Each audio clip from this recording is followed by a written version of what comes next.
point, I can't even begin to think of the loss and the pain that his family must be going through. And I think it's very important that we always remember that a young man that had a promising future is now not with us, and that's the very painful reality of it.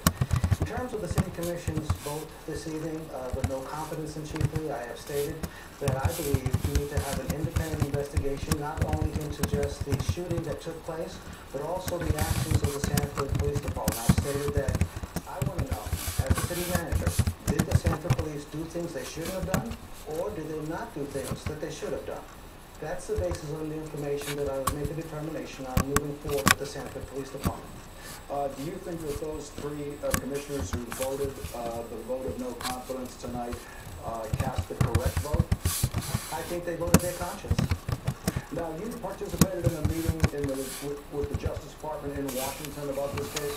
Yes, I did. And tell us about that meeting, how it went. It was very fruitful. We had a meeting with Mr. Tom Perez, the Assistant Attorney General, and we asked that they do an investigation.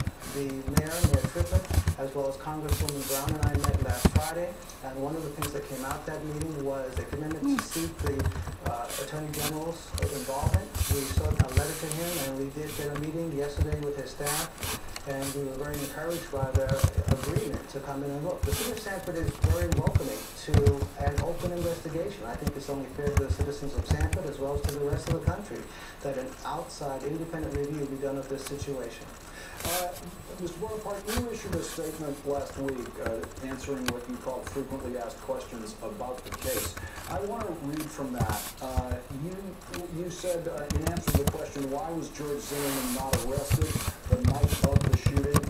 Your document says that Mr. Zimmerman provided a statement claiming that he acted in self-defense, which at the time was supported by physical evidence and testimony.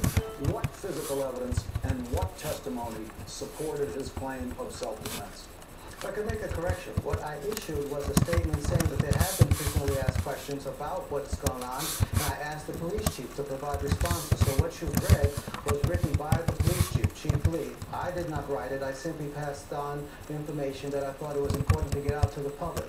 The responses were prepared by Chief Lee. And did you read it? Are you satisfied with it? I think there are some questions. I have some questions. I know members of the commission have questions. That's why we've asked for an outside review. He did say in here that by Florida statute, law enforcement was prohibited from making an arrest. That's apparently a reference to the stand your ground law. There is an inconsistency in here, and I know that, as you pointed out, that these are not your statements, but it is something you solicited from Chief Lee.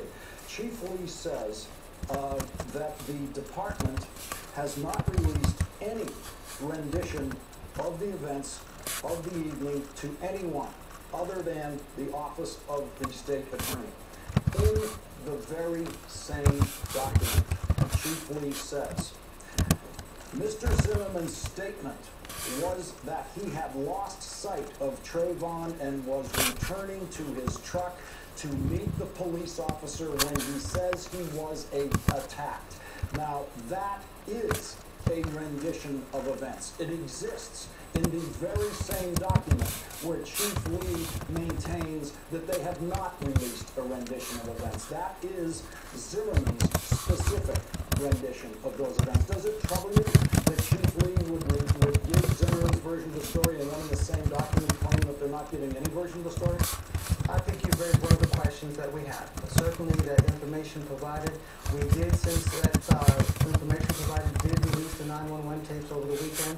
So the document that you're referring to, while it is still on the city's website, is dated and was released some time ago.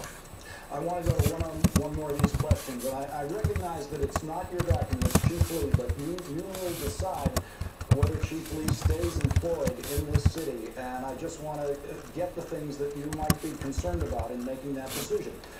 The question that is answered here, the question is posed, why did Mr. Zimmerman have a firearm in his position while acting in the role of a neighborhood watch member? Now, I would submit to you that is a highly prejudicial question. It assumes that he was acting in the role of a neighborhood watch member. I don't know of any evidence that he was acting as a neighborhood watch member. That is simply something he says. And Mr. Lee, Chief Lee says in this report to the public in Sanford, he said training provided by law enforcement agencies to neighborhood watch organizations stresses no contact surveillance of suspicious situations and notifying police. There is no evidence, absolutely no evidence, that Mr. Zimmerman received any such training. So why would Chief Lee be referring to training when talking about Mr. Zimmerman? There are 2 points. One is the question. The frequently asked question is the question that we're being asked. It isn't the question that we're posing, but we have been asked that question. Why was he acting as a neighborhood watch person when, in fact, he may not have been? And just one more thing, and it's just about the nature of this document that you requested from your police chief, and your police chief submitted to you and then to the public, and I think this goes to the decision you have to make about whether to fire him or not. Chief Lee says about Mr. Zimmerman, this is a very important phrasing here, about Mr. Zimmerman, he says, he was in fact on a personal errand in his vehicle when he observed Mr. Martin in the community and called the Sanford Police Department.